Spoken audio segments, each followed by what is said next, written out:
Olá, cursistas! Sejam muito bem-vindos, é um prazer estar aqui com vocês novamente. Como já sabem, meu nome é Paula, sou economista e, enfim, chegamos à última aula da disciplina Economia e Mercado. Pessoal, como de praxe, tenham papel e caneta em mãos para anotar as dúvidas que surgirem. Lembrem-se que elas podem ser sanadas nos fóruns Tira Dúvidas. Cabe ressaltar que as dúvidas devem ser postadas nos fóruns pertinentes a cada aula. Vamos lá? Neste módulo, vamos estudar o capítulo 17, 18, 19 e 20 do caderno didático, que contemplará as páginas 87 a 100. Iniciaremos nossa quarta aula discutindo inflação. Nesta aula, estudaremos a inflação, a importância do sistema financeiro nacional, os instrumentos de política macroeconômica e também abordaremos noções de comércio internacional. E aí, animados? Vamos lá? O que é inflação? Inflação é o aumento contínuo e generalizado dos preços dos bens e serviços de uma economia. Por outro lado, deflação é o oposto de inflação, isto é, a queda generalizada dos preços dos bens e serviços da economia. Por exemplo, imagine que você consegue hoje encher o tanque do seu carro com uma nota de R$50. Passados 30 dias, provavelmente a gasolina terá aumentado de valor. Logo, com a mesma nota de R$50, não será mais possível encher o mesmo tanque de combustível. Isso significa que os seus R$50 não têm mais o mesmo poder de compra, ou seja, perdeu o seu valor. No capítulo 17, abordaremos as seguintes questões. O que é inflação? Quais são os principais índices usados no Brasil para medir a inflação? Quais são as consequências da inflação? Quais são as causas da inflação? Quais são as principais teorias sobre inflação e as estratégias que cada uma recomenda para combatê-la? A inflação pode ser classificada como inflação baixa, como por exemplo a inflação baixa vivida pelos Estados Unidos entre 1991 e 2008. A taxa anual nunca esteve abaixo de 1,6% e nunca passou de 4,2%. A inflação pode ser moderada. Segundo o Fundo Monetário Internacional, existem evidências de que uma taxa de inflação acima de 5% ao ano prejudica a economia. Inflação crônica. Nesse caso, a taxa de inflação começa a preocupar de verdade. Geralmente, tem 2 dígitos ao ano e se repete por um largo período. Hiperinflação. Este estágio terminal normalmente é precedido por uma aceleração inflacionária, ou seja, uma situação em que a taxa de inflação aumenta e aumenta cada vez mais, muitas vezes em uma progressão geométrica. No slide 3, estão apresentadas as taxas de inflação média no Brasil entre 1951 e 2002. Notem que a inflação era elevada no país durante a década de 80. Neste slide, é possível observar melhor a hiperinflação que o país passou na década de 1980. Mas, enfim, como medir a inflação? Por meio de índices de inflação. Os diversos índices de inflação brasileiros dividem-se em 2 categorias principais, os índices de preço ao consumidor, IPC, e os índices gerais de preços, IGP. Os principais índices de preços ao consumidor são o Índice Nacional de Preço ao Consumidor, INPC, e o Índice de Preço ao Consumidor Amplo, IPCA, ambos calculados pelo IBGE, Instituto Brasileiro de Geografia e Estatística. O objetivo dos índices de preço ao consumidor é mensurar a variação dos preços pagos pelo consumidor final. Esse tipo de índice é construído da seguinte maneira. Primeiro, define-se a população-alvo ou população objetivo. Segundo, Dentro dessa população-alvo, são selecionadas algumas famílias para compor uma amostra. Terceiro, o papel de consumo das famílias. Terceiro, o padrão de consumo das famílias da amostra é acompanhado durante determinado período, por meio de uma pesquisa de orçamento familiar, POF. Quarto, a POF busca determinar também qual a participação de cada item no gasto da família. Quanto maior essa porcentagem, maior o peso que aquele produto ou serviço terá no cálculo do índice. Quinto, encerrada a POF, selecionam-se alguns estabelecimentos, entre os mencionados pelas famílias, nos quais será feita a coleta de preço. Os índices gerais de preços não focalizam apenas os preços pagos pelo consumidor final, mas os preços da economia de maneira geral. Mas ainda resta uma questão: quais as consequências da inflação? Podemos elencar como principais consequências da inflação a desorganização da economia, concentração de renda e deterioração das contas públicas. Vamos entender melhor isso? A desorganização da economia provocada pela inflação não permite a utilização eficiente dos recursos por meio do sistema de preços. O período em que a concentração de renda no Brasil atingiu seus níveis mais altos foi justamente na hiperinflação, na década de 80. A razão disso é que os efeitos da inflação são muito mais graves para as pessoas de baixa renda e assalariados, que não têm como se proteger da inflação investindo o capital em bancos. Por fim, nota-se a deterioração do orçamento público causado pela inflação e defasagem temporal entre o fato gerador do imposto e sua arrecadação. No entanto, você deve estar se perguntando, afinal de contas, quais as causas da inflação? Existem 3 tipos de inflação: inflação de demanda, inflação de custos e inflação inercial. A inflação de demanda reflete a mais antiga lei da economia, a da oferta e da procura, ou seja, ocorre porque a demanda é maior do que a oferta. Inflação de custos ocorre quando o preço de determinado insumo sobe e o setor produtivo repassa esse aumento para os preços dos bens ou serviços finais. Inflação inercial persiste por inércia. Esse tipo de inflação ocorreu no Brasil na década de 80, quando os agentes subiam os preços por antecipação, visando evitar prejuízos futuros. Mudando um pouco de assunto, estudaremos agora quais são as instituições que compõem o Sistema Financeiro Nacional, bem como uma breve descrição das empresas mais relevantes do mercado. Este assunto é muito importante para quem pretende prestar concurso público na área financeira, como bancos, Receita Federal e INSS. No slide 5, nota-se que o Sistema Financeiro Nacional é composto por autoridades monetárias, a saber, o Conselho Monetário Nacional, o Banco Central do Brasil, Bacen ou BC, e Comissão de Valores Mobiliários, a CVM. O Conselho Monetário Nacional é o órgão normativo e não possui funções executivas. É responsável pela fixação de diretrizes da política monetária creditícia e cambial. A equipe do Conselho Monetário Nacional é composta pelo presidente do Banco Central, presidente da Comissão de Valores Mobiliários, por secretários do Tesouro, por diretores da política monetária, de assuntos internacionais e normas e organizações de todo o Banco Central.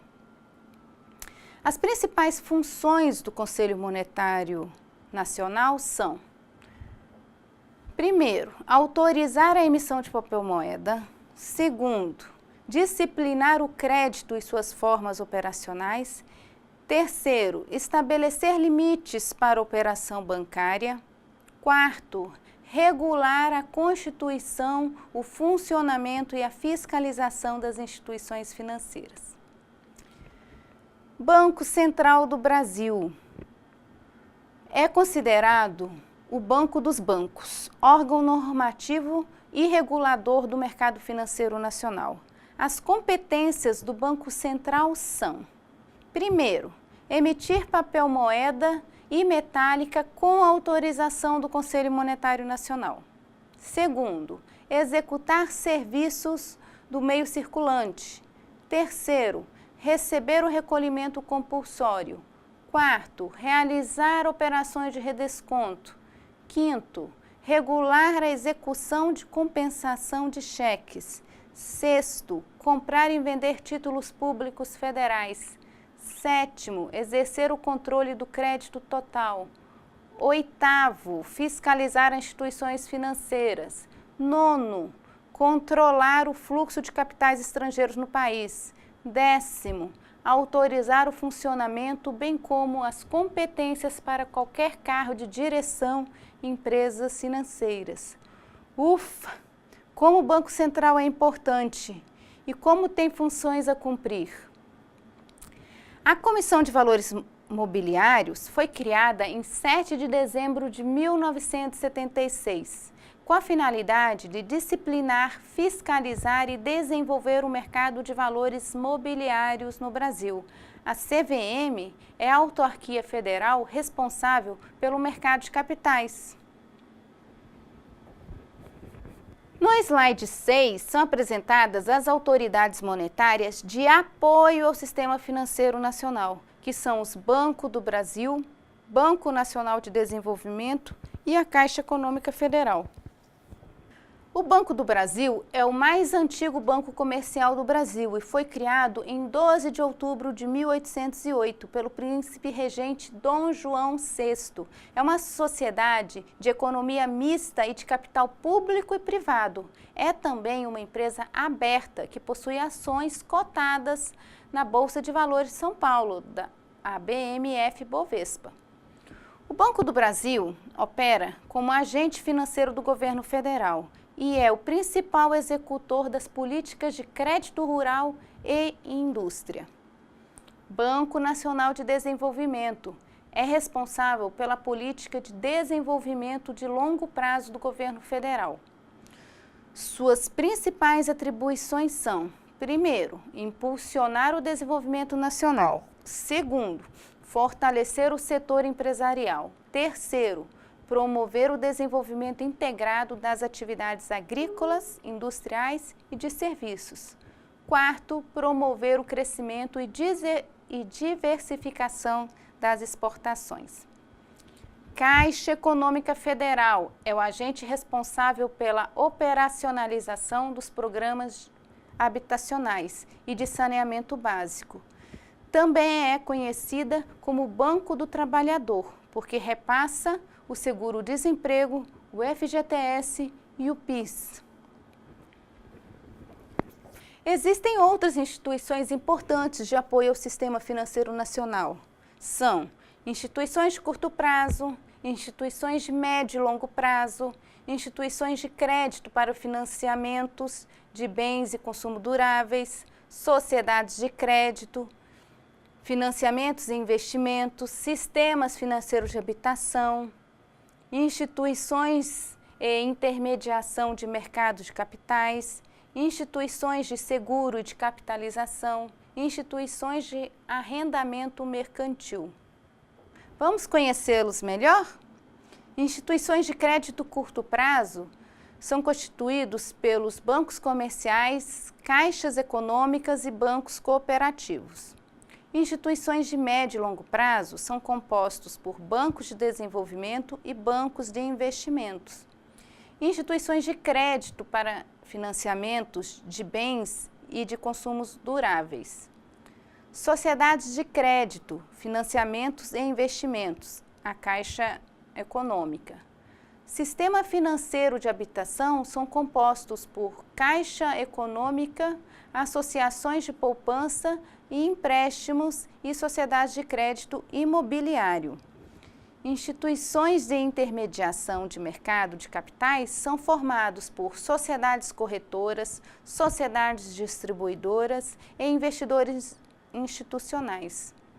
Instituições de seguro e de capitalização são formados por seguradoras, corretoras de seguros, entidades abertas de previdência privada, entidades fechadas de previdência privada, sociedades de capitalização. E, por fim, instituições de arrendamento mercantil são formados por sociedades de arrendamento mercantil, as chamadas leasing. No capítulo 19, abordaremos as seguintes questões. O que é política fiscal? Qual a diferença entre tributos diretos e indiretos?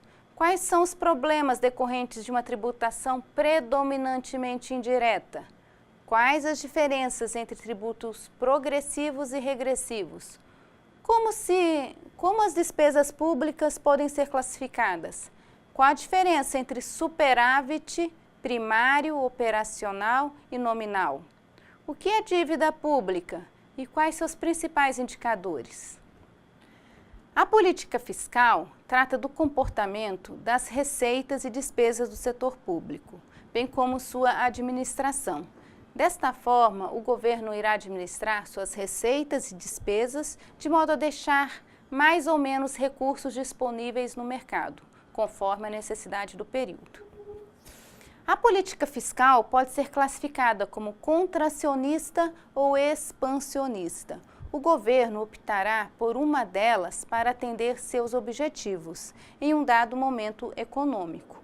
Por exemplo, se o objetivo da política econômica for reduzir a taxa de inflação, o governo optará por uma política fiscal contracionista. Se a política do governo, nessa política,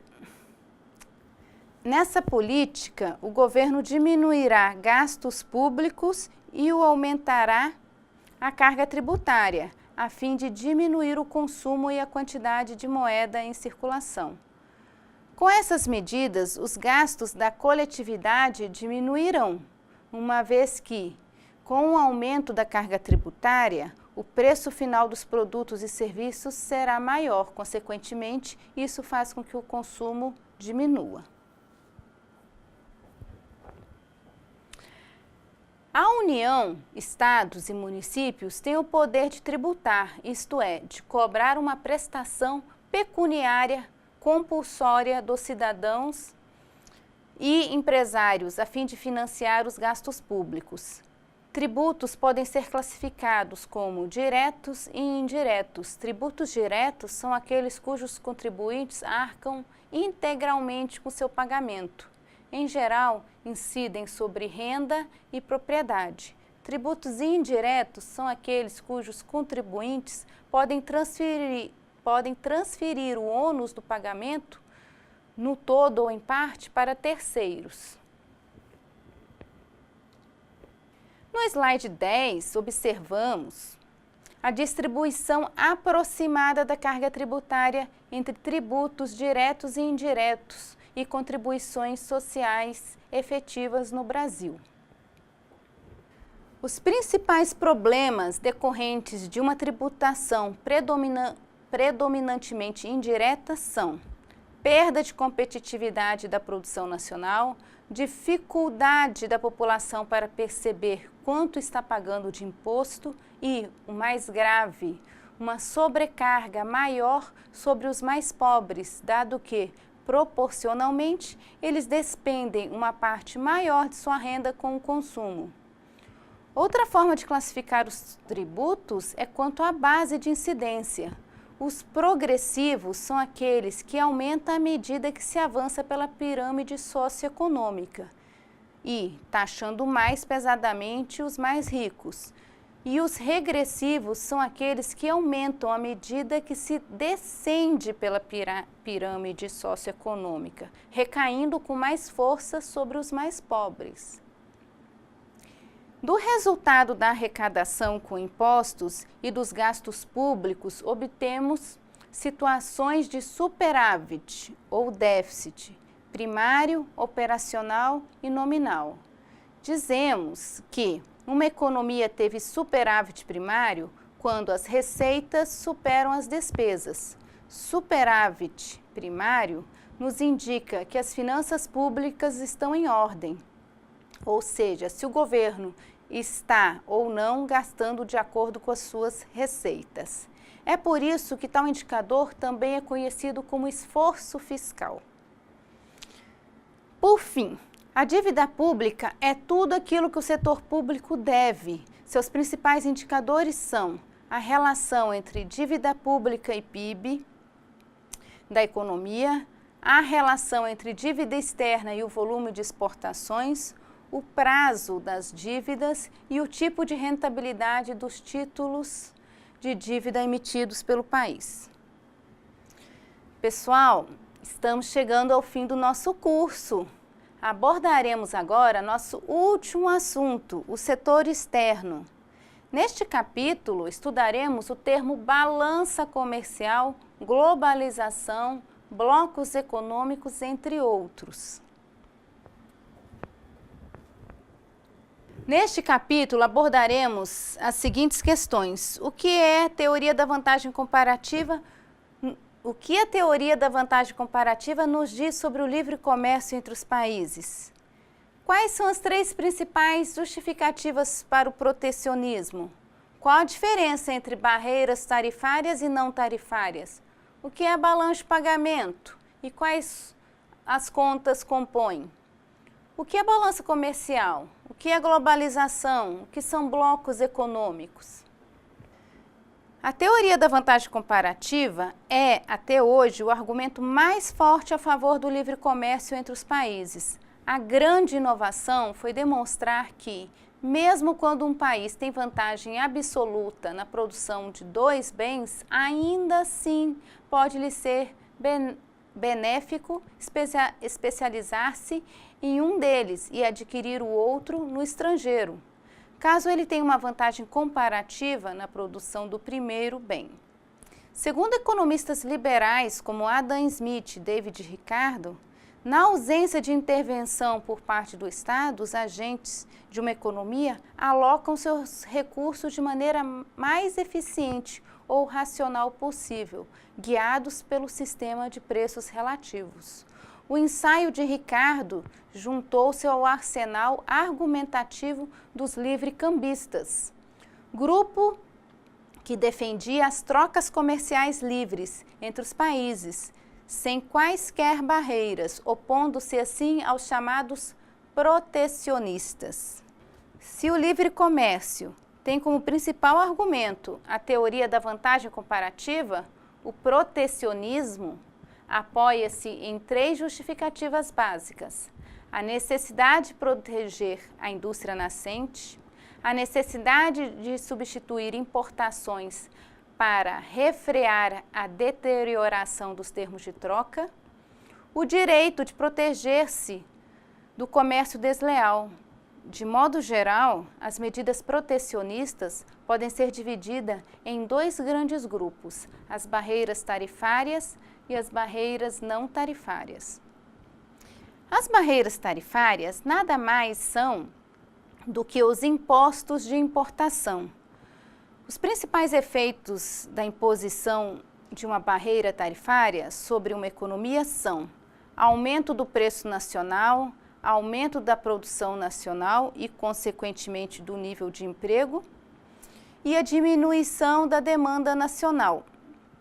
A diminuição da parcela da demanda nacional suprida por importações. A imposição da barreira tarifária eleva as receitas públicas, uma vez que o tributo recolhido sobre o produto estrangeiro vai parar nos cofres do governo do país em questão. Por outro lado, as barreiras não tarifárias, BNTs, são aquelas que não envolvem a cobrança de tributos e estão tão identificadas com os novos tempos da globalização que são frequentemente referidas como medidas neoprotecionistas. Entre as principais BNTs podemos citar as cotas, as exigências sanitárias, as exigências técnicas, as medidas antidumping, os subsídios ao produtor nacional. Mudando um pouco de assunto, Vamos comentar agora sobre o balanço de pagamento, que é o registro sistemático das transações realizadas durante determinado período entre os residentes de um país e os residentes do resto do mundo. A elaboração do balanço de pagamento segue princípios bastante semelhantes aos empregados na contabilidade das empresas. Segundo as diretrizes do FMI, o balanço de pagamento deve ser estruturado em torno de 4 contas: transações correntes, conta capital, conta financeira e a conta erros e omissões. A conta de transações correntes está formada pelos seguintes componentes: balança comercial, serviços, rendas e transferências correntes. Na balança comercial, registram-se todas as exportações do país como crédito e todas as importações como débito. A conta de serviços do balanço de pagamento registra todos os valores pagos ou recebidos pelos residentes de um país em troca do fornecimento de serviços, tais como fretes, viagens internacionais, seguros, royalties, licenças, aluguel de equipamentos, serviços prestados de governo a governo, entre outros. A conta renda registra 2 tipos de renda: a renda do trabalho e as rendas de investimentos. E, finalmente, transferências correntes registram as transferências unilaterais, ou seja, aquelas que não têm contrapartida. Restam ainda algumas perguntas. O que é globalização? Podemos dizer que é um processo econômico e social que estabelece uma integração entre os países e as pessoas do mundo todo. Através desse processo, as pessoas, os governos e as empresas trocam ideias, realizam transações financeiras e comerciais e espalham aspectos culturais pelos 4 cantos do planeta. O conceito de aldeia global se encaixa nesse contexto, pois está relacionado com a criação de uma rede de conexões que deixam as distâncias cada vez mais curtas, facilitando as relações culturais e econômicas de forma rápida e eficiente. Origens da globalização e suas características. Muitos historiadores afirmam que este processo teve início no século XV e XVI, com as grandes navegações e descobertas marítimas. Neste contexto histórico, o homem europeu entrou em contato com povos e outros continentes, estabelecendo relações comerciais e culturais. Porém, a globalização efetivou-se no final do século XX, logo após a queda do socialismo no leste europeu e na União Soviética.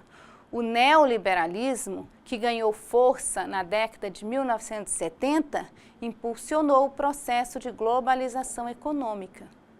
Com os mercados internos saturados, muitas empresas multinacionais buscaram conquistar novos mercados consumidores, principalmente dos países recém-saídos do socialismo. A concorrência fez com que as empresas utilizassem cada vez mais recursos tecnológicos para baratear os preços e também para estabelecerem contatos comerciais e financeiros de forma rápida e eficiente.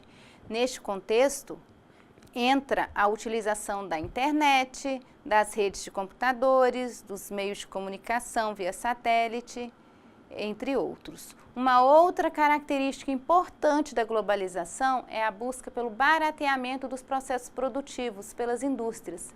Muitas delas produzem suas mercadorias em vários países com o objetivo de reduzir os custos. Optam por países onde a mão de obra, a matéria-prima e a energia são mais baratas. Um tênis, por exemplo, pode ser projetado nos Estados Unidos, produzido na China, com matéria-prima do Brasil e comercializado em diversos países do mundo. Os tigres asiáticos, Hong Kong, Taiwan, Singapura e Coreia do Sul, são países que souberam usufruir dos benefícios da globalização. Investiram muito em tecnologia e educação nas décadas de 80 e 90. Como resultado, conseguiram baratear os custos de produção e agregar tecnologia aos produtos. Atualmente, são grandes exportadores e apresentam ótimos índices de desenvolvimento econômico e social.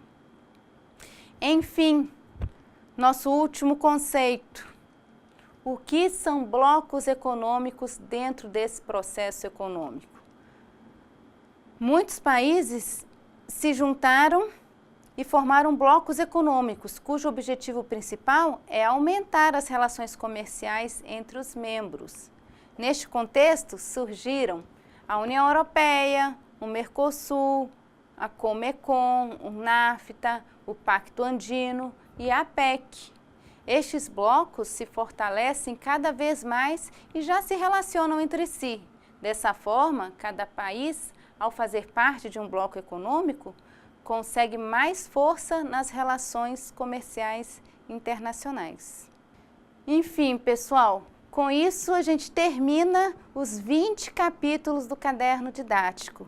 Espero ter contribuído para o conhecimento de vocês e aguardo vocês nos fóruns com as dúvidas, ok? Bons estudos, boas leituras e nos vemos em breve.